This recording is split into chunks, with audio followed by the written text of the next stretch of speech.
का सिर्फ अपॉइंटमेंट के लिए ही होता है। उसके बाद रेलवे ने नियम में हेरफेर किया। हम सभी पे 2008 की पॉलिसी लगाई। हम लोगों ने कई वर्ष केस भी लड़ा, जिसमें कि दिनेश कुमार कश्यप का मामला जो था वो वर्ष 2018 में वो सुप्रीम कोर्ट से जीत गए। और जब हमने वो जजमेंट लगाया तो वो हमारे ऊपर अलाउ नहीं हुआ कुछ विवादों के कारण। और दिनेश कुमार कश्यप का मामला जो था वो 20% वे कैंडिडेट थे और वहाँ पर सीट खाली थी, इसलिए वहाँ पर उन कैंडिडेट्स को लिया गया। तो रेलवे ये भी जान ले कि यहाँ भी 20% सीट अभी खाली है, 20% सीट भी खाली है। हम मेडिकली फिट भी हैं। जो दिनेश कुमार कश्यप का जो मामला है वो पूरा का पूरा हम पर भी लागू होता है। दो ही चीज़ें हम बोलते हैं कि एक तो मेडिकली फिट हैं, जिसमें कि साफ अधिकता नियुक्ति के वास्ते इस पत्र का उपयोग किया जाए। दूसरा चीज़ हो गया दिनेश कुमार का जो प्रेसिडेंट है सुप्रीम कोर्ट ने पास किया है उसको भी भारत सरकार फॉलो करे, क्योंकि अगर भारत सरकार ने इसको फॉलो नहीं किया तो आर्टिकल 14 जो कि समानता का अधिकार कहलाता है भारत में, उसका घोर उल्लंघन होगा। हम समानता के अधिकार से ये मांग करते हैं रेलवे प्रशासन से, भारत सरकार से, महामहिम राष्ट्रपति जी से कि वे हमें न्याय दें। आज के लिए इतना ही, और हम तब तक लड़ेंगे जब तक हमें न्याय नहीं मिल जाता। धन्यवाद। जय हिंद, जय भारत।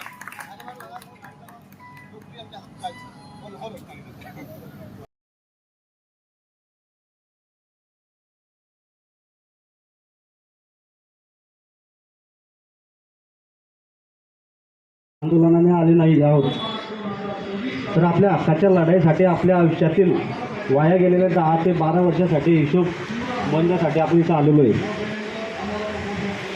आपण इथे काही गुन्हेगार नाही आहे। आपण आहोत ज्यांनी मेहनतीने अभ्यास करून रेल्वेची परीक्षा दिली आणि जिद्दीने पासही केले आणि डॉक्टर चिकित्सा परीक्षा मेडिकल परीक्षा स्वतःला फिट सिद्ध केलेलं आहे। आपण याच्यात काही चोरी केलेली नाही आहे। आपण आझाद मैदानावर आलेलो आहे।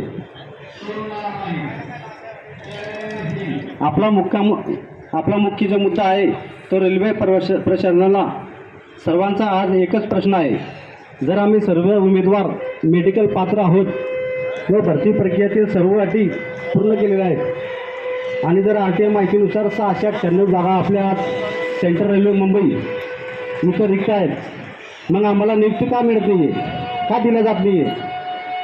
आणि दुसरा विषय असा की नोटिफिकेशन 1/2019 ग्रुप डीचे जे मुलं आहे त्यांना सेंट्रल रेल्वे वर्ष 2026मध्ये एवढ्या वर्षानंतर इथं ग्रुप डीमधील काही उमेदवारांना त्यांचे फायनलची व्हॅलिडिटी वाढवून त्यांना डॉक्टर व्हेरिफिकेशन करून त्यांना नियुक्त्या दिल्या जात आहेत। मग त्यांनी नोटिफिकेशन 1/2007 मेडिकलमधील पात्र उमेदवारांना नियुक्ती का देऊ केल्या नाही? आपला हा प्रश्न सेंट्रल रेल्वे समोर राहणार आहे। हे रेल्वेच्या लक्षात का येत नाही? उमेदवारांना 698 रिक्त जागा आपल्या उपलब्ध असताना मेडिकल पात्र झालेल्या उमेदवारांना काय दिल्या जात नाही? एका बाजूला नोटिफिकेशन 2019च्या उमेदवारांना वेटिंग लिस्ट वाढवून त्यांना सामावून घेतल्या जात आहे। मग आपल्याला काय गुन्हा, आपण काय गुन्हा केला आहे त्याच्यामध्ये? आपण काय चोऱ्या केलेल्या आहे का? हां, आपलं मेडिकल झालेलं आहे रेल्वेमध्ये, याच्यानंतर कुठली प्रोसेस नसते याच्यामध्ये। आपल्याला न्याय देताना सेंट्रल रेल्वे प्रशासन असं दुजा भाव का करत आहे? जे बाहेर राज्यामध्ये जे मुलं आहे त्यांचे मेडिकल झालेले आहे त्यांना नियुक्त्या देत आहे, मग आपल्याला का नियुक्त्या देत नाही रेल्वे? गेली अनेक वर्ष आम्ही रेल्वे बोर्डाकडे सेंट्रल रेल्वे मुंबई भरती विभाग, सेंट्रल रेल्वे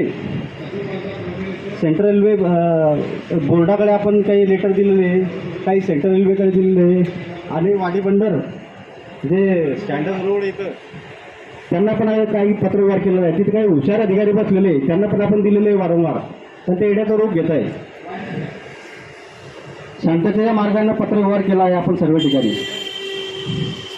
आणि त्यांना विनंती केली आहे, त्यांच्या पाया पडलो आहे, सर्व केले, पण आता सहन होण्याच्या पलीकडे गेलेला आहे आणि आपली सहनशक्ती संपलेली आहे।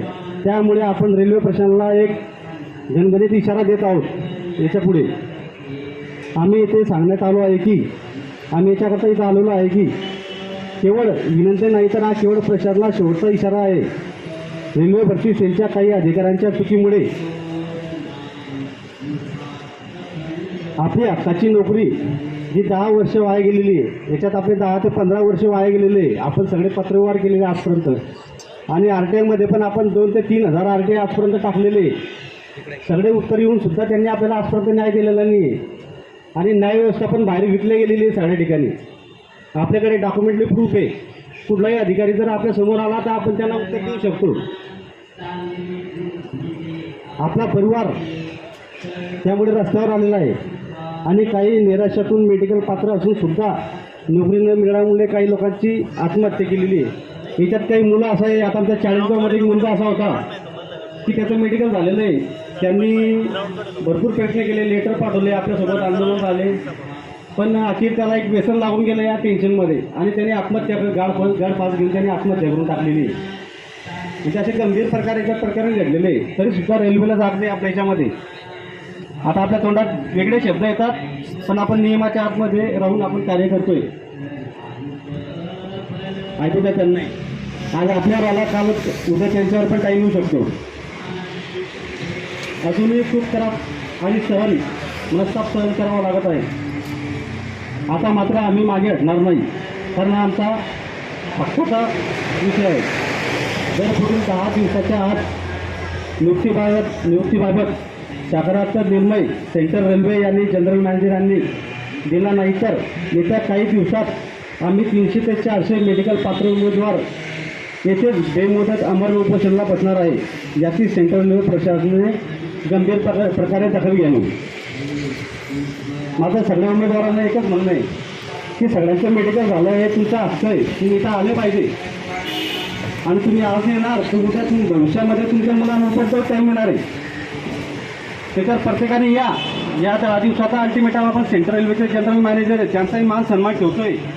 ते आपल्यापेक्षा वडीलधारे माणसं आहे. इथले पोलीस वर्ग इथं बसलेले आहे, त्यांच्या आई बहिणी आपल्या इथं बसलेले आहे, त्यांना पण आदर सन्मान आपण देतोय. आणि जे भ्रष्ट अधिकारी इथं बसलेले रेल्वे बोर्डामध्ये ते फक्त ऐकून काम बंद करून घेत आहे. आपलं मेडिकल झालेलं आहे. तुम्ही जर 2019च्या लोकांना जॉईनिंग देत आहे तर मग आपण काय काम केलेलं आहे याच्यामध्ये? आपल्याला जॉईनिंग द्यायला पाहिजे ना.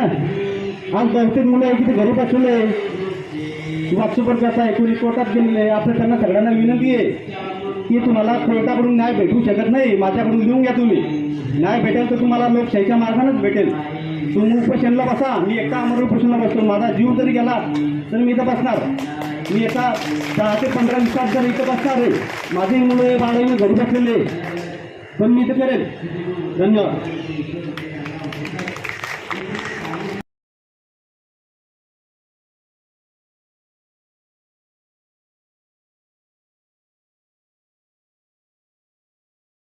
छत्रपती शिवाजी महाराज की, छत्रपती शिवाजी महाराज की, डॉक्टर बाबासाहेब आंबेडकरांचा, डॉक्टर बाबासाहेब आंबेडकरांचा. मेडिकल पात्र उमेदवारांना न्याय मिळालाच पाहिजे.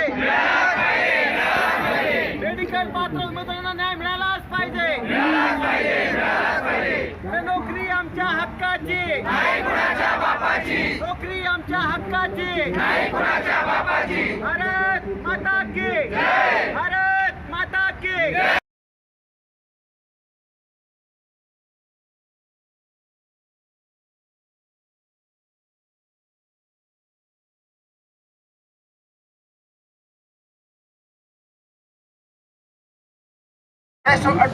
पद रिक्त, हम सभी मेडिकल फिट हैं, फिर हमें क्यों नहीं लिया जा रहा? 2019 के जो लड़के बचे हैं उनका DB करवाया जा रहा है और हमें भी लिया जाए, इसलिए हम आज इस आजाद मैदान में आए हैं। बहुत कष्ट से आए हैं। हमारे यहाँ बुंदेलखंड इंसाफ सेना के एस नोमानी जी थे, हमने उनसे अपनी बात कही, उन्होंने प्रधानमंत्री जी को अपना वीडियो बना के शेयर किया। हम लोग आपको दिल्ली बुलाए थे, इसमें से आप कुछ लोग नहीं आए, 4-6-10 लोग गए थे, लेकिन 4-6-10 संख्या में कुछ होने वाला नहीं है। हमारी संख्या, हमारी एकता ही हमारा न्याय दिला सकती है हमें आज। इसलिए आज 1 दिवसीय धरना प्रदर्शन है। इसके बाद हम जीएम साहब को अपना दे रहे हैं। इसके बाद 1 तारीख महाराष्ट्र दिवस से भूख हड़ताल पे बैठना है और जब तक आप सभी को इस जज्बे के साथ आना है कि वहां पर मृत्यु हो जाए लेकिन डरेंगे नहीं, हटेंगे नहीं आजाद मैदान से, हमें ये वादा करना है। साथियों, हमने सारी परीक्षा पास की है, सब कुछ फिट है, लेकिन हमारे साथ अन्याय हो रहा है। सोलापुर में 1600 मीटर हमको दौड़ाया। साथियों, जब मैं 7 अप्रैल ठीक 12 बजे दोपहर को सोलापुर में 1600 मीटर दौड़ करके आया था, 40 कैंडिडेट में मात्र तीसरा 5 लड़के आए थे, क्वालिफाइड किया था। इतनी मेहनत थी 1600, और उस अप्रैल के महीने में दोपहर का समय था। जब मैंने रेस निकाला तो मुझे उसी वक्त ये हो गया था कि जरूर हमें चाप मिलेगा, लेकिन आज तक 1600 में 1600 मीटर हमको दौड़ाया। नागपुर में जाकर के 150 का क्वेश्चन हल करवाया, फिर भी नाम नहीं आया। बहुत बहुत धन्यवाद।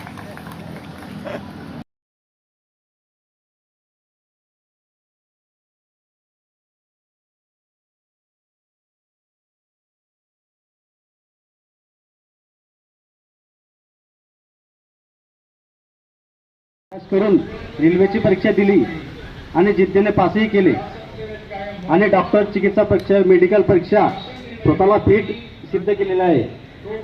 आपण याच्यात काही चोरी केलेली नाहीये, आपण आझाद मैदानावर आलेलो आहे।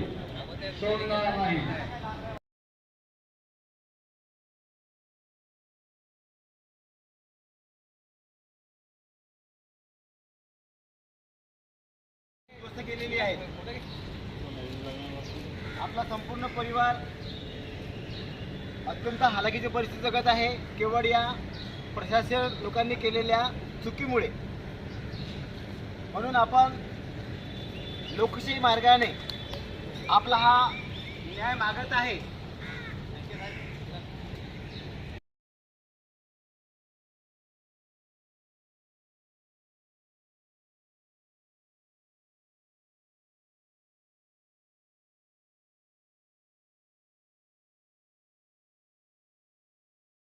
एक माणसाला लागेल रेल्वे बोर्डच्या।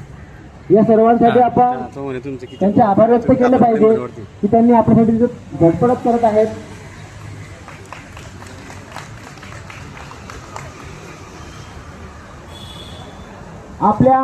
आपला आवाज हा जीएमच्या ऑफिस पर्यंत गेला पाहिजे।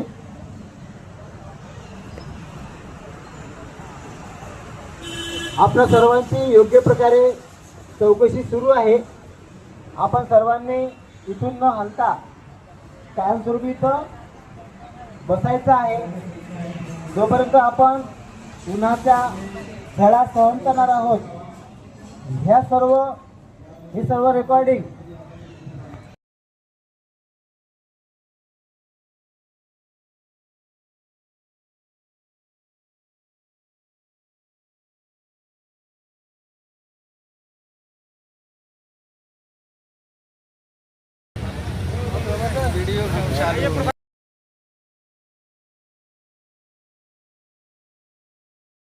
ये मुद्दा वर्ष 2007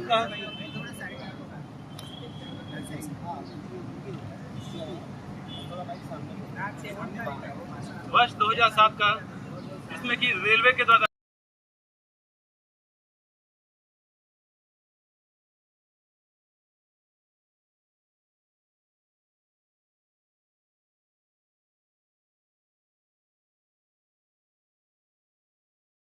एक माणसाला लागेल रेल्वे बोर्डच्या।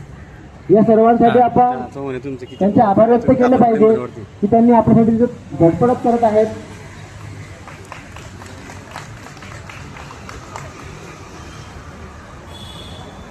आपला आवाज हा जीएमच्या ऑफिस पर्यंत गेला पाहिजे।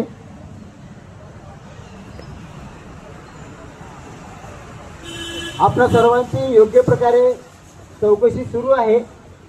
आपण सर्वांनी इथून न हलता कायमस्वरूपी इथं बसायचं आहे. जोपर्यंत आपण उन्हाच्या झळा सहन करणार आहोत,